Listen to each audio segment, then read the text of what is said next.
विद्यार्थ्यांनो, काल आपण प्रश्न 6 पर्यंत प्रश्नांची उत्तरे बघितली। आज आपण प्रश्न 7वा शास्त्रीय कारणे लिहा। अ प्रश्न, विजेच्या बल्बमध्ये कुंतल बनवण्यासाठी टंगस्टन धातूचा उपयोग करतात। प्रश्नाचं उत्तर तुम्ही व्हिडिओ पॉज करून लिहून घेऊ शकता। तर टंगस्टन धातूचा वितरणांक हा अतिउच्च असतो 3410 डिग्री सेल्सिअस, आणि हा वितरणांक अतिउच्च असल्यामुळे तारेतून विद्युतधारा पाठवून तार न वितळता तारेचे तापमान मोठ्या प्रमाणात वाढवता येते, म्हणून टंगस्टन धातूचा उपयोग करतात। त्यानंतरचा प्रश्न आहे आ, नायक्रोम बद्दल माहिती विचारलेली आहे की नायक्रोम धातूचाच उपयोग का करतात, शुद्ध धातूचा का करत नाहीत उष्णता निर्माण करणाऱ्या विजेच्या उपकरणांमध्ये। तर त्याचं कारण असं आहे, नायक्रोम हा संमिश्र, त्याची रोधकता खूप जास्त असते, त्याचं ऑक्सिडीकरण होत नाही व तो उच्च तापमानापर्यंत तापवता येतो, परंतु शुद्ध धातूंच्या बाबतीत हे शक्य नाही। त्यानंतरचा प्रश्न ई, विद्युत पारेषणासाठी तांब्याच्या किंवा ॲल्युमिनियमच्या तारांचा उपयोग करतात। उत्तर, तांबे व ॲल्युमिनियम उत्तम विद्युत वाहक आहेत आणि त्यांची रोधकताही कमी आहे, उष्णतेचे प्रमाणही त्याच्यामध्ये कमी असते, त्याच्यामुळे त्यांचा उपयोग विद्युत पारेषणासाठी करतात। त्यानंतरचा प्रश्न आहे, खालील विधानांपैकी कोणते विधान लांब सरळ विद्युत वाहक तारेजवळच्या चुंबकीय क्षेत्राचे बरोबर वर्णन करते, स्पष्टीकरण लिहा।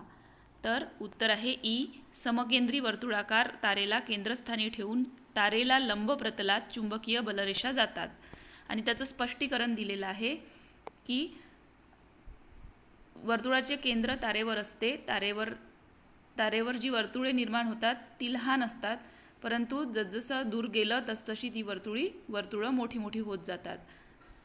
त्यानंतरचा प्रश्न आहे, नालकुंतल म्हणजे काय, त्याच्या चुंबकीय क्षेत्राची तुलना चुंबक पट्टीच्या चुंबकीय क्षेत्राशी करून आकृत्या काढा व भागांना नावे द्या। याची व्याख्या आपण आधीच लिहून घेतली होती, आकृतीही काढली होती, आकृती काढायची आहे।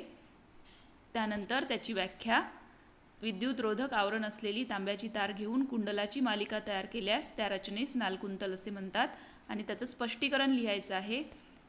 पट्टी चुंबकाभोवती असणाऱ्या चुंबकीय बलरेषा, ही पण आकृती तुम्हाला काढायची आहे। त्यानंतर आहे, आकृत्यांना नावे देऊन संकल्पना स्पष्ट करा। पहिली आकृती आहे उजव्या हाताचा अंगठ्याचा नियम।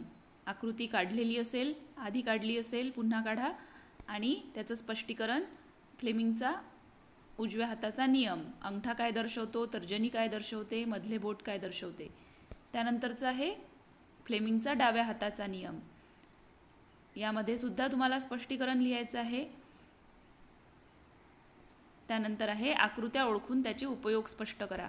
तर पहिली आकृती आहे वितळ तारेची, तिचं स्पष्टीकरण, वितळ तार हे कशासाठी वापरले जाते, तर ही तार कमी वितरणांक असलेल्या संमिश्राची बनवली असते, त्यामुळे जर जास्त प्रमाणात विद्युतधारा वाहू लागल्यास ती वितळते आणि तो परिपथ खंडित होतो आणि उपकरण संरक्षित राहते। त्यानंतर आहे MCB, मिनिचिअर सर्किट ब्रेकर, संपूर्ण घरामध्ये वितळतारच वापरली असते, परंतु MCB ही तिथं वापरलेलं असते, जर विद्युतधारा अचानक वाढली तर कळ खुली होऊन परिपथ बंद पडतो। त्यानंतर ही आकृती आहे दिष्टजनित्राची, आणि त्याचं स्पष्टीकरण तुम्ही पॉज करून लिहू शकता। त्यानंतर आहे उदाहरणे सोडवा। तर हा प्रश्न आपण यानंतरच्या व्हिडिओमध्ये बघू, तोपर्यंत तुम्ही हा व्हिडिओ पॉज करून अभ्यास करून बुकमध्ये तुमच्या लिहून घ्या।